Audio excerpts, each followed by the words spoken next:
사무엘상 4장 1절부터 11절까지 말씀을 봉독하겠습니다. 사무엘의 말이 온 이스라엘에 전파되니라. 이스라엘은 나가서 블레셋 사람과 싸우려고 에벤에셀 곁에 진치고 블레셋 사람은 아벡에 진쳤더니 이스라엘을 대하여 항우를 벌이니라. 그 둘이 싸우다가 이스라엘이 블레셋 사람 앞에서 패하여 그들에게 전쟁에서 죽임을 당한 군사가 4,000명가량이라. 백성이 진으로 돌아오매 이스라엘 장로들이 가로되 여호와께서 어찌하여 우리로 오늘 블레셋 사람 앞에 패하게 하셨는고? 여호와의 언약궤를 실로에서 우리에게로 가져다가 우리 중에 있게 하여 그것으로 우리를 우리 원수들의 손에서 구원하게 하자 하니, 이에 백성이 실로에 보내어 그룹 사이에 계신 만군의 여호와의 언약궤를 거기서 가져왔고, 엘리의 두 아들 홈니와 비느하스는 하나님의 언약궤와 함께 거기 있었더라. 여호와의 언약궤가 진에 들어올 때에 온 이스라엘이 큰 소리로 외치매 땅이 울린지라. 블레셋 사람이 그 외치는 소리를 듣고 가로되 히브리 진에서 큰 소리로 외치면 어찌미냐 하다가 여호와의 궤가 진에 들어온 줄을 깨달은지라. 블레셋 사람이 두려워하여 가로되 신이 진에 이르렀도다 하고, 또 가로되 우리에게 화로다. 전일에는 이런 일이 없었도다. 우리에게 화로다. 누가 우리를 이 능한 신들의 손에서 건지리요? 그들은 광야에서 여러 가지 재앙으로 애굽인을 친 신들이니라. 너희 블레셋 사람들아, 강하게 되며 대장부가 되어라. 너희가 히브리 사람의 종이 되기를 그들이 너희의 종이 되었던 것 같이 말고 대장부같이 되어 싸우라 하고, 블레셋 사람이 쳤더니 이스라엘이 패하여 각기 장막으로 도망하였고, 살육이 심히 커서 이스라엘 보병에 엎드러진 자가 3만이었으며 하나님의 궤는 빼앗겼고 엘리의 두 아들 홈니와 비느하스는 죽임을 당하였더라. 오늘 내용은 이스라엘이 이제 블레셋과 싸운 전쟁의 이야기입니다. 그런데 이 전쟁은 굉장히 특이해서 전쟁의 양적 군사력이 비교되지도 않고 장수가 등장하지도 않고 또는 무슨 군대 장비가 비교되지도 않으며, 물론 전략이나 전투 능력 같은 것도 비교되지 않습니다. 오직 하나님의 임재 여부만이 관심인 것처럼 묘사되고 있습니다. 이스라엘은 처음에 이 전쟁에서 당연히 이길 것으로 생각했다 하는 것이 그 2절에 보시면, 3절에 보면 백성이 진으로 돌아오매 이스라엘 장로들이 가로되 여호와께서 어찌하여 우리로 오늘 블레셋 사람 앞에 패하게 하셨는고? 라는 그 의문으로 미루어 보아 당혹스러워한 것을 분명히 볼 수 있고, 그래서 말하자면 그들이 당연히 이길 것으로 기대하고 있었다는 것을 우리에게 가르쳐주고 있습니다. 이스라엘이 자기네 승리를 기대한 정도가 아니라 확신했을 것은 당연합니다. 그들은 그들을 지키시는, 그리고 그들을 불러내시고 함께 하시는 하나님이 누구신지 알기 때문입니다. 그 하나님은 자기네들의 선조들이 종되었던 애굽에 그 하나님이 직접 개입하여 건져내신 하나님이며, 홍해를 갈라 애굽을 벗어나게 하셨고, 광야 생활에 여러 가지 기적으로 그리고 가나안 땅에 입국하여 원주민을 몰아내는 싸움에서 함께 하신 하나님입니다. 당연히 승리를 기대하고 믿었을 것은 당연한 이치입니다. 그러나 저들은 패했고, 그래서 이스라엘은 하나님의 임재를 확실히 하기로 합니다. 그래서 실로에 있는 언약궤를 가지고 옵니다. 법궤라고도 하고 언약궤라고도 하는, 거기 하나님의 임재가 가장 확실한 상징인 이 언약궤를 가져옴으로써 이번 전쟁은 틀림없이 이길 것이라고 생각을 합니다. 그들이 얼마나 확신에 찼었는지가 5절에 있는 바와 같이 여호와의 언약궤가 진에 들어올 때 온 이스라엘이 큰 소리로 외치매 땅이 울리고, 블레셋 사람들은 그 이유를 알아본 후에 저들의 신이 임했으므로 우리가 이제 지게 되었다라고 저들도 각오를 합니다. 그러나 뜻밖의 전쟁의 결과는 처음보다 더 나빠서 처음엔 4,000명가량이 죽었고 이후에는 3만 명이 죽는 대살육이라고 표현된 참패를 당하게 됩니다. 그래서 이제 문제는 하나님의 임재 여부가 아니라 하나님이 분명히 함께 하셨는데도 왜 이스라엘이 패했느냐 하는 신앙적이고도 신학적인 보다 깊은 질문에 직면하게 된 것이 이 전쟁의 특별한 그 의미가 됩니다. 이것은 오늘날 어느 시대나 교회사적으로 문제가 되는 기독교 신앙의 가장 빈번히 오해되는 문제이며 오늘날 우리에게도 문제가 되는 신앙상의 중요한 내용을 가르치는 사건이 됩니다. 우리 모두는 예수를 믿으면 이제 하나님께서 우리 편을 드신다 하는 것을 모두 믿고 기대합니다. 만일 우리에게 우리의 기대만한 결과가 나타나지 않으면 하나님의 임재를 의심하게 됩니다. 하나님의 임재를 의심한다는 것은 하나님이 내 편을 들지 않을 어떤 잘못이 있었을 것이다 라고 생각을 합니다. 그래서 우리 예수 믿는 사람들이 그토록 많이 회개도 하고 산 기도원에도 찾아가고 하는 것일 겁니다.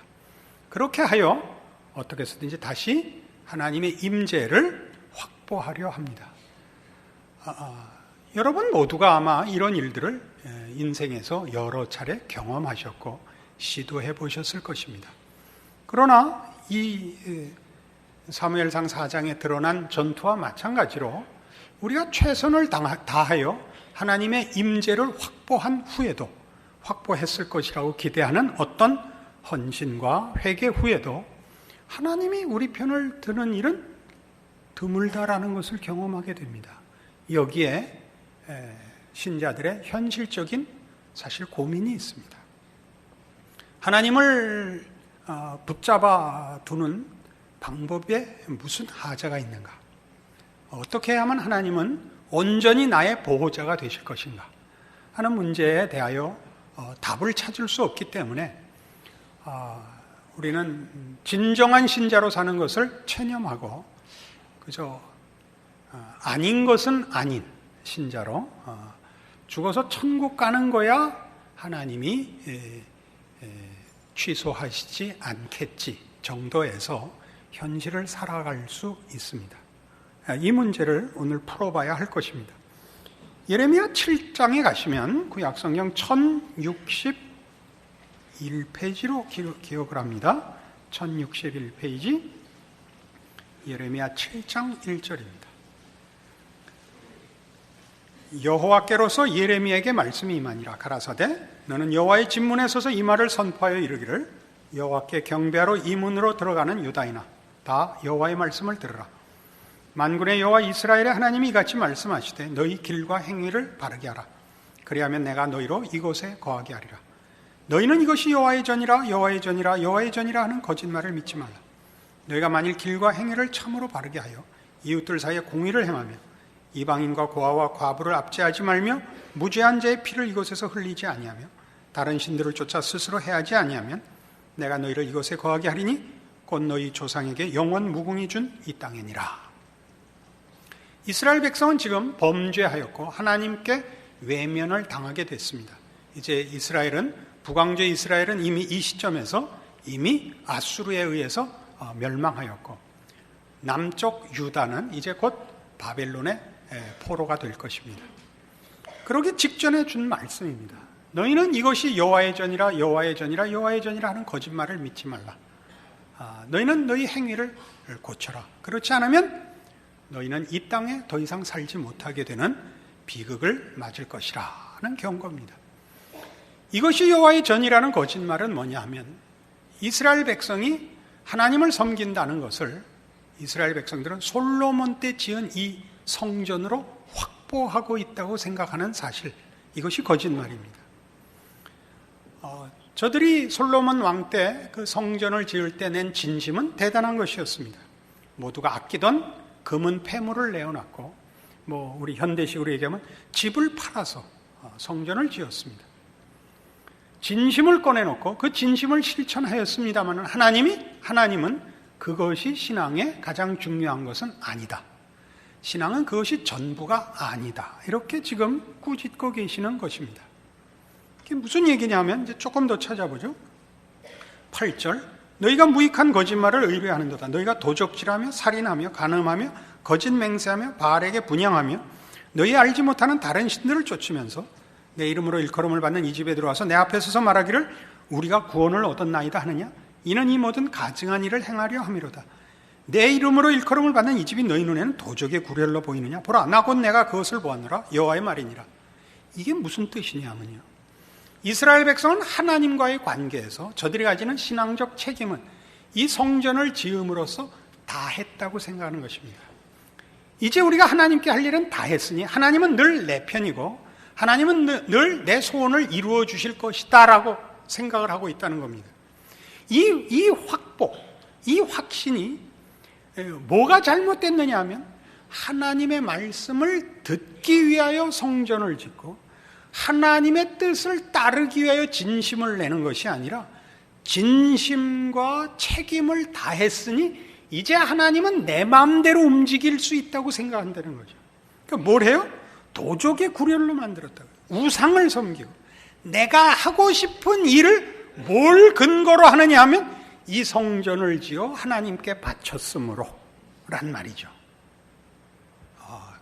이런 사실은 앞에 읽었던 내용 속에 3절 보시면 만군의 여호와 이스라엘 하나님이 이같이 말씀하시되 너희 길과 행위를 바르게 하라 이겁니다. 5절 너희가 만일 길과 행위를 참으로 바르게 하여 이웃들 사이에 공의를 행하며 이방인과 고아와 과부를 압제하지 말며 무죄한 자의 피를 이곳에서 흘리지 아니하며 다른 신들을 쫓아 스스로 해하지 아니하면입니다. 이게 구체적으로 뭘까요? 하나님 앞에 진심을 바쳤고 율법을 지키고 있는데도 아직 아니다라고 얘기한다는 게 도대체 무엇일까요? 공의를 행하라 라는 게 무엇일까요?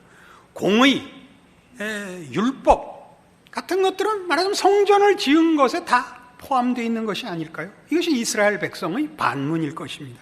거기에 대한 성경의 답은 22절 이하에 이렇게 나옵니다. 대저 내가 너희 열조를 애굽 땅에서 인도하여 낸 날에 번제나 희생에 대하여 말하지 아니하며 명하지 아니하고 오직 내가 이것으로 그들에게 명하여 이르기를 너희는 내 목소리를 들으라. 그리하면 나는 너희 하나님이 되겠고 너희는 내 백성이 되리라. 너희는 나의 명한 모든 길로 행하라. 그리하면 복을 받으리라 하였으나 그들이 청정치 아니하며 귀를 기울이지도 아니하고 자기의 악한 마음의 꾀와 강팍한 대로 행하여 그 등을 내게로 향하였고 그 얼굴을 향치 아니하였으며 너희 열조가 애굽 땅에서 나온 날부터 오늘까지 내가 내 종 선지자들 너에게 보내었을 때 부지런히 보내었으나 너희가 나를 청정치 아니하며 귀를 기울이지 아니하고 목을 굳게 하여 너희 열조보다 악을 더 행하였느니라. 뭘 안 했다고요? 내 말을 듣지 않았다. 내 말을 듣지 않고 마음을 완악하게 하고 목을 굳게 했다고요. 뭘 요구했는데요? 22절에 있는 바와 같이 애굽 땅에서 너희 열조를 인도할 때 내가 번제나 희생을 목적하지 않고 가장 중심으로 삼지 않고 내 말을 들으라고 했다. 내 말을 들으라고 했다. 이게 무슨 뜻인가를 알기 위해서 호세아 6장으로 갑시다. 1261페이지. 호세아 6장. 호세아 6장 4절입니다. 에브라임아 내가 네게 어떻게 하랴. 유다야 내가 네게 어떻게 하랴. 너희의 인애가 아침 구름이나 쉬 없어지는 이슬 같도다. 그러므로 내가 선지자들로 저희를 치고 내 입에 말로 저희를 죽였느니 내 심판은 바라는 빛과 같으니라. 나는 인애를 원하고 제사를 원치 아니하며 번제보다 하나님을 아는 것을 원하노라 이겁니다. 나는 인애를 원하고 제사를 원치 않는다. 나는 번제보다 하나님을 아는 것을 원한다. 자, 이게 뭘까요? 왜 사무엘상 4장의 전쟁을 이스라엘은 하나님을 모시고도 패했으며 왜 성전을 지어놓고도 이스라엘 백성을 하나님의 심판 아래 놓이게 되었을까요? 이제 그 답을 찾는 겁니다. 기독교 신앙이라는 것은 하나님을 아는 것이며 하나님을 닮는 것입니다. 하나님은 우리에게 하나님이실 뿐만 아니라 아버지십니다. 하나님만이 유일신일 뿐만 아니라 우리를 당신의 자녀로 부르는 아버지입니다. 이 말은 무슨 의미냐 하면 하나님은 우리를 당신을 닮게 하기를 원하고 있습니다. 우리와 하나님의 관계는 신을 만족시켜서 힘을 얻어내는 관계로서 하나님은 요구하지 않습니다. 그런 관계로서 하나님은 우리의 하나님이 되려 하시지 않습니다. 하나님은 우리의 사랑을 원합니다. 하나님은 우리를 사랑하십니다. 우리는 그의 자녀입니다. 내 말을 들으라. 번제나 희생보다 내 말을 듣고 나를 알기를 원한다는, 우리는 하나님을 닮아야 합니다. 그 하나님은 자비로우신 하나님입니다. 우리는 지금 이스라엘 백성과 똑같이 무슨 실패를 반복할 수 있느냐 하면, 우리는 하나님에게 종교적인 차원에서 책무를 다함으로써 그 다음에는 내가 원하는 세상적인 욕심이나 하나님의 뜻과 상관없는 요구들을 떳떳하게 요구한다는 사실입니다. 우리는 우리의 신앙의 책무들을 다 종교적인 것으로 생각하기 일수입니다. 성경을 덜 봤다, 기도가 짧았다, 11조를 떼먹었다, 이런 것들이 우리들을 괴롭히지 하나님을 닮았다, 그렇지 못하다라는 것으로는 생각지 않습니다. 또 쉽게 얘기하면 도덕과 윤리의 문제에 있을 때도 마찬가지입니다. 옳다는 것이 전부가 아니고 그 옳은 것이 하나님과의 관계성에서의 옳음인가를 봐야 됩니다. 하나님의 옳으심은 70번씩 7번 용서하는 옳음입니다. 그러나 우리는 스스로의 신앙을 점검할 때나 타인의 신앙을 점검할 때 하나님과 관계없이 규범과 규칙으로 기준을 삼기 일쑤입니다. 그러니까 한국 교회는 보편적으로 공통되게 어느 교회에서나 사랑이 없다는 불평을 다 합니다. 어느 교회나 그렇습니다. 사랑이 넘치는 교회라는 것은 드뭅니다. 아주 드뭅니다. 왜냐하면 그 이유가, 우리는 기독교인의 신앙의 본질이, 그리고 가장 대표되는 특징이 사랑인 것을 놓칩니다. 사랑은 무례히 행치 않고 사랑은 오래 참는 것입니다. 그러나 우리는 무엇부터 앞세우느냐면 옳은 것을 앞세웁니다. 그러니까 우리가 우리의 신앙을 점검할 때 언제나 우리는 결벽증으로서 자신의 신앙을 점검합니다.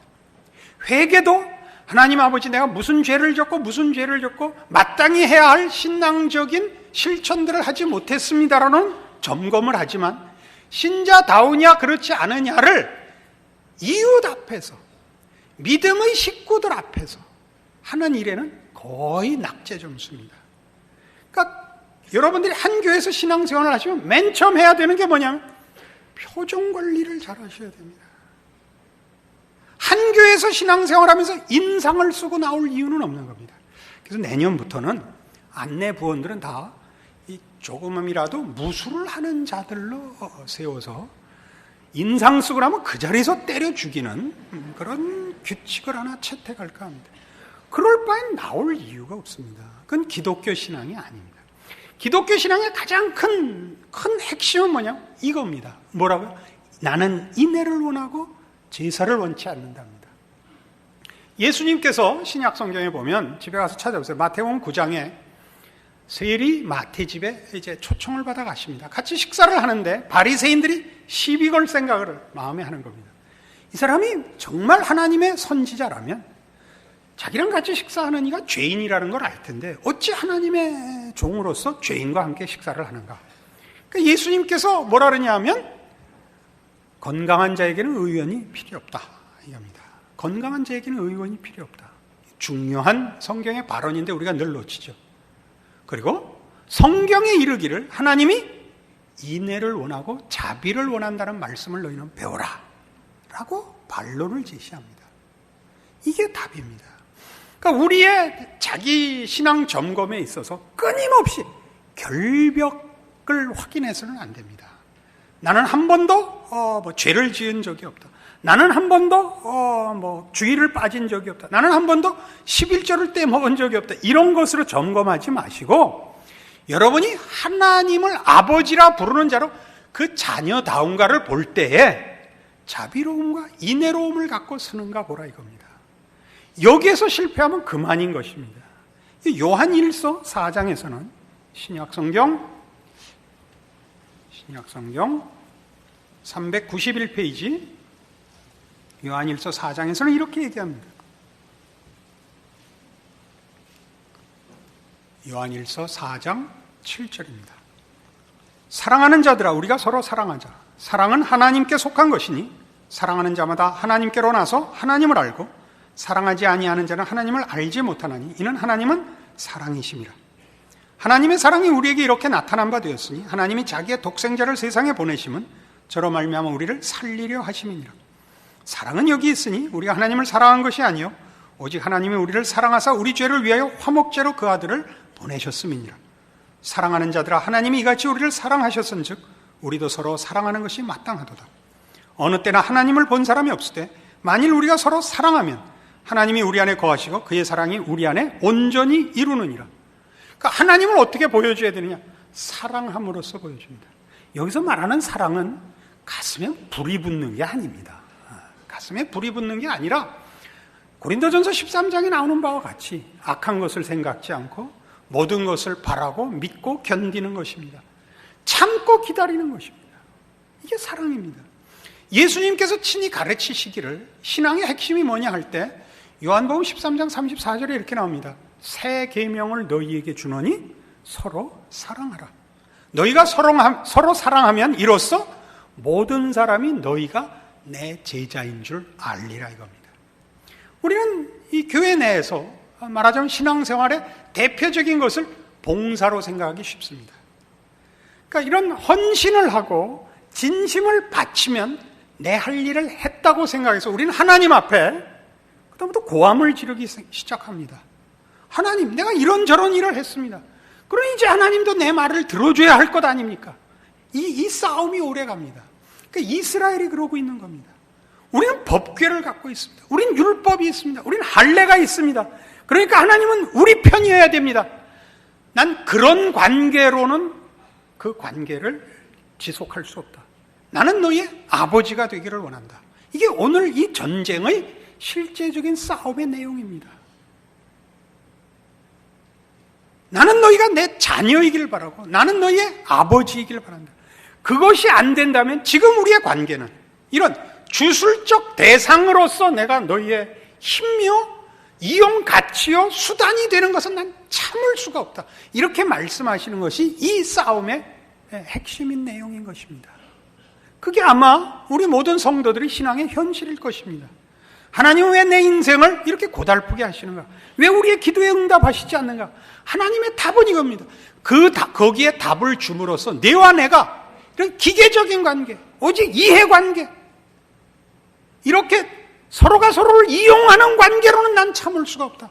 그럴 바에는 난 너에게서 등을 돌리겠다. 이건 사랑하는 이만이 가지는 분노인 것입니다.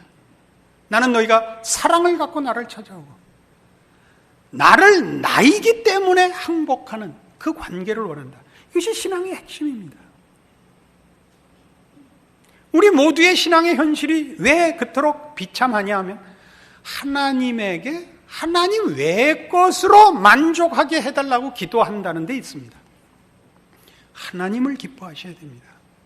그것은 여러분 옛날에 연애하시던 시절에 상대방으로 인하여 만족하는 데서 일어났던 경험과 우리가 그 경험에서 미루어 생각할 수 있는 것입니다.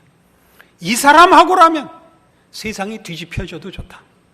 왜 비유를 그렇게 갖다 댔는지 그때 모르겠는데 좋게 말할 걸. 그렇게 우리 믿는 그 기독교 신앙의 내용을 문답 형식으로 만든 소요리 문답의 제일 첫 번째 핵심되는 그 신앙의 본질을 묻는 질문과 답이 뭡니까? 사람의 제일 되는 본분이 무엇이냐? 하나님을 즐거워하고 영원토록 그를 기뻐하는 것입니다. 입니다. 하나님과 나와의 관계성이요, 그 사귐에 관한 것이 기독교 신앙의 핵심입니다. 거기에 기쁨과 감격이 있고 거기에 만족이 있습니다. 거기에서 만족을 찾지 못하면 다른 것으로는 대안이 없습니다. 그렇다면 우리 모두는 사실 외적 조건과 환경에 관계없이 이것을 누릴 수 있다는 얘기가 됩니다. 여러분의 지금의 형편이 어떠하든지 간에 여러분은 하나님의 자녀로서 하나님과의 관계를 성경적으로 회복하십시오. 여러분의 기쁨을 빼앗을 자가 없고 여러분 인생의 즐거움을 방해할 것이 세상에는 없습니다. 그 사랑으로 그 하나님의 하나님 되심을 아는 지식으로 그렇게 여러분의 존재를 채우시면 여러분은 비로소 사랑이 무엇이며 기독교 신앙이 갖는 자랑이 무엇인지를 아시게 될 겁니다. 그것이 여러분으로 하여금 여러분 스스로를 만족해 할 뿐만 아니라 여러분을 보는 자들에게 하나님이 누구신가를 보이는 유일한 내용이라는 것입니다. 우리가 예수 그리스도가 이 땅에 오셨을 때 그의 영광을 보니 독생자의 영광이요 진리와 은혜가 충만하더라 라는 요한복음의 고백이 우리의 것이 되어야 마땅합니다. 우리는 예수 안에 있고 예수 그리스도와 함께하는 존재입니다. 이 기쁨을 놓친다면, 이 자랑을 놓친다면 우리의 신앙은 끊임없이 사무엘상 4장과 예레미야 7장의 실패를 반복하는, 그리고 체념하고 사는 신앙에 불과해질 것입니다. 이것은 하나님의 구원의 의도가 아닙니다. 여러분이 가지신 신앙 고백의 진정한 내용과 기쁨을 확보하시는 오늘의 이 말씀이기를 바랍니다. 기도하십시다. 하나님 아버지 은혜를 감사합니다. 우리가 하나님의 자녀이므로 이제 우리는 기쁜 마음으로 하나님을 섬기며 하나님을 즐거워하며 하나님을 찬양하며 만족해야 옳습니다. 하나님 안에만 진정한 기쁨과 생명과 진리와 의와 자랑과 만족이 있기 때문입니다. 하나님을 동원하여 세상에 우리의 욕심을 펼치려는 죄에서 벗어나게 하시옵소서.